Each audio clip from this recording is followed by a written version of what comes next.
Hi guys, JT here, and today I'm bringing you some information on 10 games in Fanatical's Prestige Collection of September 2023 to help you in picking your 4 games. By using the link provided in the description below, not only will you gain access to this bundle, but you also have the opportunity to support this channel. In addition, I will cover the additional games added into the collection at a later stage, so subscribe to stay informed. Anyway, let's get into this. At number 1 we have Thymesia, a Souls-like game that sets itself apart by drawing inspiration from Bloodborne rather than Dark Souls. Despite its innovative ideas and unique approach, it falls short of achieving the status of its genre predecessors. In Thymesia, you step into the shoes of Corvus, an alchemist warrior with a plague doctor's aesthetic. The game's story revolves around a kingdom plagued by a mysterious disease, but it's poorly told and disjointed, relying heavily on flavor text for world building. This narrative weakness is a recurring frustration throughout the game. Combat in Thymesia combines elements of Bloodborne and Sekiro, offering agility and a variety of weapons. Corvus uses a saber, dagger, and a plague claw to dispatch enemies with white and green health bars. The combat system is unique, allowing for combo attacks and the acquisition of plague weapons from foes. While the combat system appears exceptional on paper, it suffers from issues in practice. Corvus can get locked into attack animations, leaving him vulnerable to enemy counterattacks. Additionally, some boss fights feature frustrating tracking and hitbox problems. Thymesia's world is atmospheric and detailed, but it lacks the grandeur of its genre counterparts. The game shines in moments like epic boss battles, but falls short in delivering a compelling narrative and diverse environments. In summary, Thymesia is a visually appealing Souls-like game with solid character progression and an engaging combat when it works smoothly. However, it is marred by inconsistent combat design, a lack of narrative clarity, and uninspired enemy design. Despite its flaws, it offers a unique experience within the Souls-like genre, and will appeal to fans seeking a fresh take on the formula. At number 2 we have DEATHLOOP, a free-form first-person shooting game that takes place in an alternate 1970s. The game revolves around Colt Van, an amnesiac who wakes up on a time-locked Arctic island infested by an organization named Aeon, where he is tasked with killing the 8 visionaries who preside over the island's 4 areas. This involves digging into the island's buried secrets, murdering numerous Eternalists, and uncovering the truth of its presence.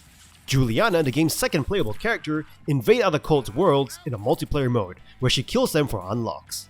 DEATHLOOP retains Dishonored's brooding, salt-soaked shorelines, but covers them with neon signboards, low-poly statues, and space-age cabins. The game features magical abilities known as slabs, which are plucked from the cooling bodies of the visionaries. Shift, DEATHLOOP's version of Blink, and Nexus are the standout abilities that provide ample leeway to run amok in the world. DEATHLOOP's firearms range from thundering hand cannons to drum-fed shotguns that resemble weaponized carousel projectors. DEATHLOOP is a stylish, bloodthirsty, and considerate reworking of ideas from Arkane's other games, and it grants you ample freedom to use your skills without locking you into the story. At number 3 we have MechWarrior 5 Mercenaries, a game where you step into the world of giant robot combat in a revered franchise. Developed by Piranha Games, this game honors the 30-year legacy of MechWarrior, delivering an exhilarating experience of piloting massive mechs. Mechs unleash devastation, demolishing buildings and engaging in explosive battles. While it retains the essence of MechWarrior, the game embraces a contemporary aesthetic and modern mech designs that breathe new life into the franchise. One notable addition is the inclusion of cooperative gameplay, allowing you and your friends to join forces in both the campaign and skirmishes. This co-op mode is stable and strategically rich, enhancing the overall experience. The game revolves around managing a company of mercenary mech pilots, immersing you in a campaign that reflects the themes of scarcity and technological regression. You must make tough decisions about rearming and repairing your mechs, balancing budget constraints. The campaign map serves as a backdrop for a compelling loop of traveling to conflict zones, selecting missions, battling foes, and then rearming and repairing before the next mission. Diving into missions feels exhilarating as you control a lance of mechs, experiencing the startup sequence and the thrill of combat. MechWarrior 5 excels in creating a physicality within the battles, where terrain and mech movements are crucial for success. Customizing mechs and hunting for rare tech items adds depth and enjoyment to the game. However, the AI, both allies and enemies, can be comically inept when navigating the terrain. While the missions have some repetitions, the procedurally generated battlefields keep them fresh. Unfortunately, MechWarrior 5 falters in terms of storytelling and character development. The narrative lacks depth, featuring forgettable characters and a generic revenge plot. The writing and dialogue are subpar, and the voice acting struggles to breathe life into the poorly crafted dialogue. Despite these narrative shortcomings, MechWarrior 5 excels as a mech combat simulator. The gameplay takes center stage, offering a rich and engaging experience. If you're seeking a mech smashing simulator, MechWarrior 5 Mercenaries delivers a thrilling adventure into the world of giant robots. And number 4 we have Field of Glory 2 Medieval, a game that brings the ancient miniature wargame rules to your computer screen. The game offers a faithful adaptation, making it accessible for beginners while retaining its sophistication. Set in the 1040 to 1270 AD medieval Europe, the game mimics tabletop gameplay with the convenience of digital assistance. The computer handles complex calculations transparently, streamlining movement and combat mechanics. You simply click on a unit or command, and the software takes care of the rest, presenting tactical options. The game boasts meticulous research, with history accuracy in unit costs and point values. Knights, armored and formidable, come at a premium, while other troop types see reduced costs. Visually, Field of Glory 2 Medieval undergoes significant upgrades, featuring captivating BYO Tapestry-style artwork and a more period-specific user interface. Terrain designs have shifted to a Northern European aesthetic, introducing a frozen terrain type for snowy battles. With 29 nations, 57 army lists, 100 3D troop types, and 12 historical battles, Field of Glory 2 Medieval offers ample variety. Gameplay centers on direct confrontation, making brute force crucial, especially for medieval knights. Crossbows are potent against armor, and combat unfolds realistically. The game is a delightful departure from maneuver-focused gameplay and excels in historical accuracy. While Mongol armies present a formidable challenge, the game offers a compelling experience for history enthusiasts and miniature wargame fans. Overall, Field of Glory 2 Medieval is a promising game, its accessibility and historical authenticity make it a valuable addition to the medieval wargaming genre. If you have an interest in this era, Field of Glory 2 Medieval is worth the investment, offering an enjoyable, historically grounded. And number 5 we have Skyrim Special Edition, a solid RPG that is worth considering if you haven't played the original Skyrim.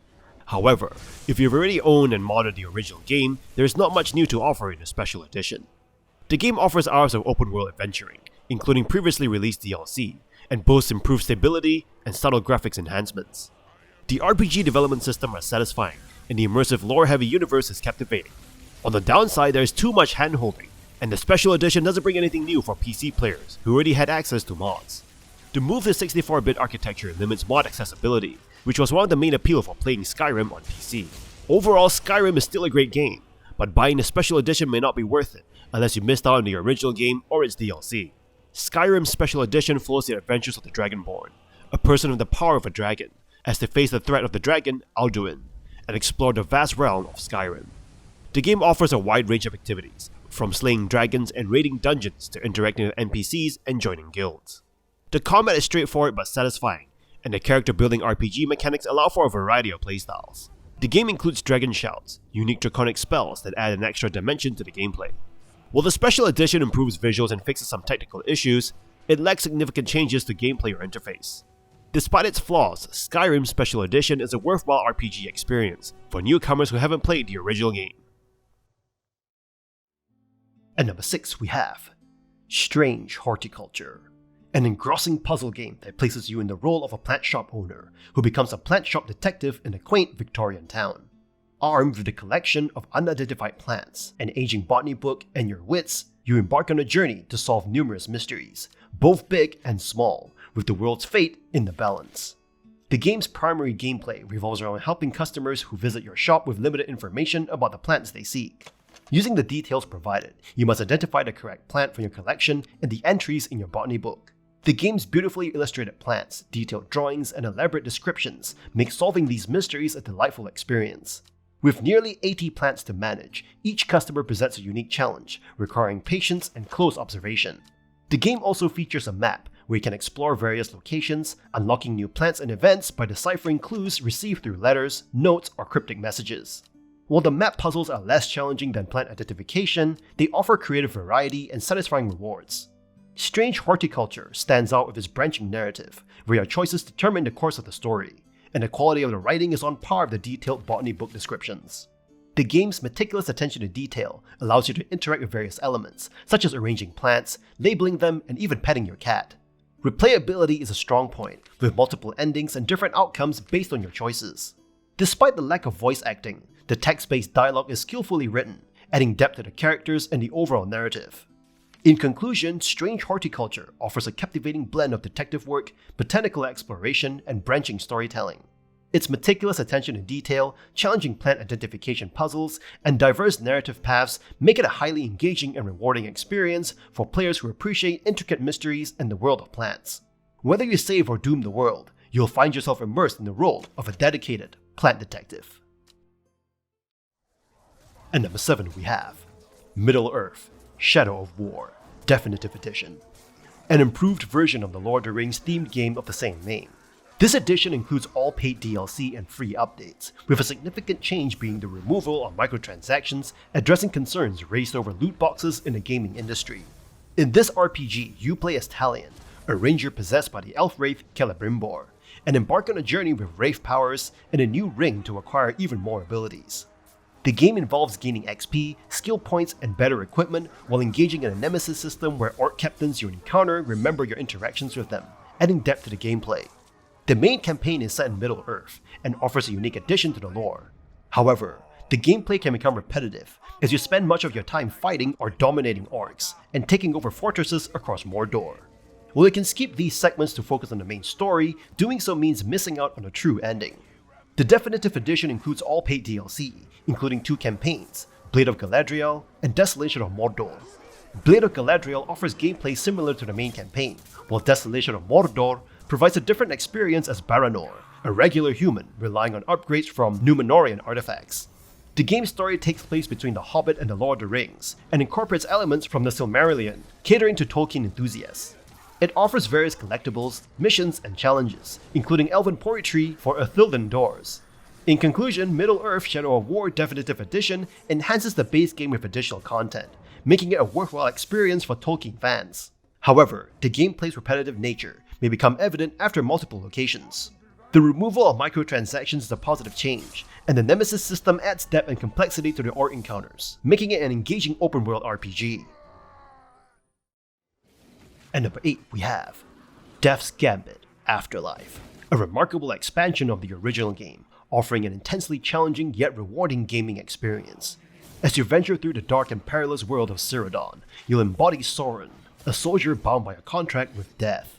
This contract grants you immortality, but it also forces you to face formidable immortals and their hordes to reach the coveted source of immortality, aiming to restore balance between the living and the dead. The game's core lies in its challenging action RPG gameplay, characterized by its punishing difficulty akin to Souls-like titles. As Soren, you'll choose your class and gradually develop your character's abilities, enhancing attributes like intelligence and haste to tailor your fighting style. Death's Gambit Afterlife successfully combines Metroidvania elements with platforming sequences, and diverse abilities that Soren acquires through defeating bosses. The platforming aspects are engaging, and new abilities grant access to previously unreachable areas, adding depth to exploration. Dying is a fundamental aspect of the game, but it's far from punitive. In fact, it contributes to your character's growth, as each death makes Soren stronger through the accumulation of essence. The game's challenging foes include memorable boss battles, each requiring distinct strategies. While some fights can be frustrating, the satisfaction of overcoming them is unparalleled. The narrative explores themes of death and immortality, interweaving dark and humorous elements. The voice acting, particularly Matt Mercer's portrayal of death, is outstanding, bringing the characters to life. The stunning visual design complements the game's dark fantasy setting, with intricate details and diverse aesthetics across the map. Despite a few minor drawbacks, Death's Gambit Afterlife shines as a compelling and challenging action RPG with Metroidvania elements. If you've already experienced the original game, this expansion is a must-try. The high level of challenge may deter some players, but for those seeking a rewarding and immersive gaming experience, Death's Gambit Afterlife is a captivating choice. And number 9 we have Pathfinder: Wrath of the Righteous, a highly approachable RPG that appeals to both seasoned players and newcomers alike. An interdimensional rift has torn open, unleashing an overwhelming terror upon the realm. Despite valiant efforts by various nations to repel the enemy, victory remains elusive. Now, an opportunity arises for you to quell this menace, yet the path to success is far from straightforward. Your actions will initiate a cascading sequence of events, forever altering both your destiny and the world at large. This game distinguishes itself as an accessible RPG title by progressively introducing diverse game systems, sparing players from an overwhelming information overload. Embracing a more traditional RPG style, it offers a gradual, immersive experience, affording ample time to absorb crucial details and make informed decisions for your adventurous journey. With the ability to tailor your own character to suit your playstyle, and an impressive selection of 25 classes, 12 character races, and over 1,000 spells, feats, and abilities, the game provides a wealth of choices for customization. Moreover, its user interface stands out for its clarity and logical design compared to many peers within the genre. The game's dark tone masterfully aligns with the world's lore, where hope seems like a fading memory. It further enhances accessibility by allowing players to opt for either turn-based or real-time combat, permitting strategic adaptability in various combat scenarios. The combat itself maintains a faster pace, a notable contrast to the more gradual adventuring aspect. The alchemy system adds depth to the crafting mechanics. Notably, Pathfinder Wrath of the Righteous boasts exceptional voice acting, a rarity in classic RPGs. While the story could have been further refined, it remains adequate enough to drive players forward. The game embraces the hallmark of a good RPG by offering meaningful dialogue choices that significantly impact the game's progression and narrative. These choices often navigate morally ambiguous territory, transcending the conventional notion of good versus evil. Aligning with apparent antagonists to advance one's own agenda can lead to numerous compelling outcomes. In conclusion, this game's outstanding accessibility features and commendable pacing make it equally enjoyable for newcomers and seasoned veterans. With its wealth of choices, engaging combat mechanics, and impactful decision-making, Pathfinder Wrath of the Righteous is a compelling RPG experience. And number 10 we have Wobbledogs, a distinctive 3D pet simulation game inspired by the 90s Tamagotchi craze. It offers a straightforward, plot-light experience where you begin with a tutorial, then nurture peculiar cuboid dogs, allowing them to breed and undergo bizarre mutations.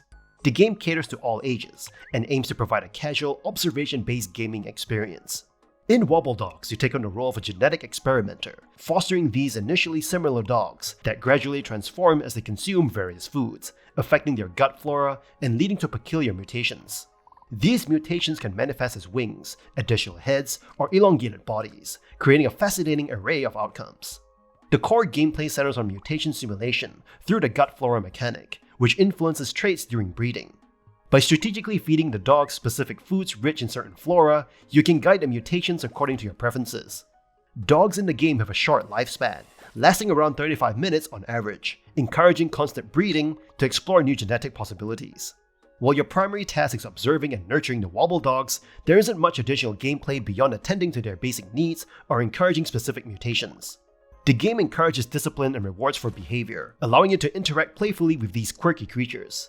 Wobbledogs keeps you engaged with a continuous stream of unlocks earned through capsules and achievements, offering new rooms, items, and customization options to personalize your pet playgrounds. Its visual charm, colorful aesthetics, and amusing AI behavior make it especially appealing to casual and family-oriented players. In essence, Wobbledogs is a niche pet simulation game that prioritizes passive observation and genetic experimentation. Its unique appeal lies in witnessing these eccentric creatures evolve and mutate, providing an entertaining and engaging experience for those who appreciate its distinctive gameplay style. And that's all for this bundle. This bundle is actually pretty awesome. No doubt there are plenty of games that were previously available in cheaper bundles, but if you've missed them, here's a great opportunity to grab them, especially new to bundle games like Thymesia and MechWarrior 5 Mercenaries. I would definitely recommend buying this bundle if you have some cash to spare, as it is worth it, depending on the games that you pick and what you like. In any case, kindly show your support by liking and subscribing to the channel, and I look forward to connecting with you in the upcoming video.